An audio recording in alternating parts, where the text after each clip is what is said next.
تو قرآن اور اس کے اندر ماڈرن عربک کے اندر بڑا فرق ہے.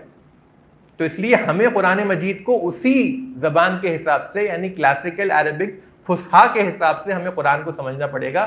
آج کی عربی زبان جو بولی جاتی ہے اس کے حساب سے، ماڈرن عربک کے حساب سے نہیں. سورہ بروج سب جانتے ہیں. سورہ بروج میں عبداللہ یوسف علی کا ترجمہ سب جانتے ہیں. عبداللہ یوسف علی نے سورہ بروج کا ترجمہ کیا. تو بروج کا ترجمہ جو انہوں نے کیا تو انہوں نے کیا کیا؟ انہوں نے کیا بروج کے معنی ہیں زوڈیاکل سائنس. سمجھ رہے کیا ہے بروج کے معنی؟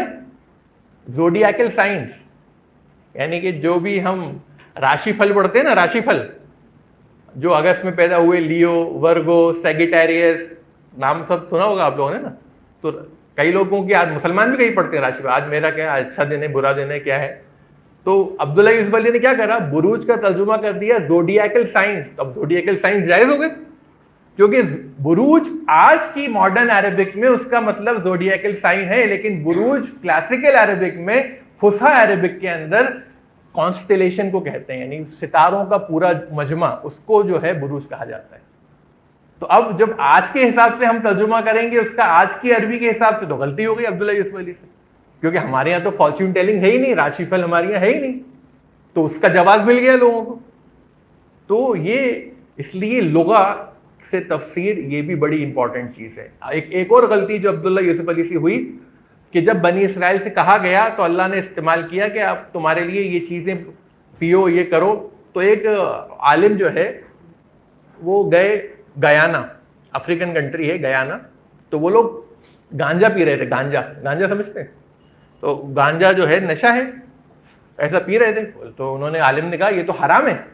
بولے حرام ہے؟ نہیں، ارے میرے دلیل ہے میرے پاس اس کی جائز ہونے کی. بولے کدھر؟ بولے آئیے عبداللہ یوسف علی کا ترجمہ کھولیے. تو انہوں نے عبداللہ یوسف علی کا ترجمہ کھولا، سورہ بقرہ کی آیت نمبر 61. تو اس میں لفظ آیا ہے بقلہا، اور بقلہا کا انہوں نے ترجمہ کر دیا عبداللہ یوسف علی صاحب نے پاٹ ہربس، یعنی کہ گانجا، میریجوانا جو امریکہ میں چلتا ہے، نشے کی چیز. تو وہ کہ بنی اسرائیل کے لیے یہ جائز تھی تو ہمارے لیے بھی جائز ہو گئی. تو اس زمانے کی عربی اور آج کی عربی، یعنی کہ وہ ہمیں جب انٹرپریٹیشن کرنا ہے تو اس زمانے کی عربی کے حساب سے کرنا پڑے گا. ماڈرن عربک کے حساب سے اگر ہم کریں گے تو ہم راشی پھل کو جائز کر دیں گے، ہم گانجے کو بھی جائز کر دیں گے. تو یہ دیکھیے آپ لوگوں نے ان کو دلیل لکھی، دیکھیے قرآن کا ترجمہ ہے، یہ تو کرا ہوا ہے انہوں نے باقاعدہ.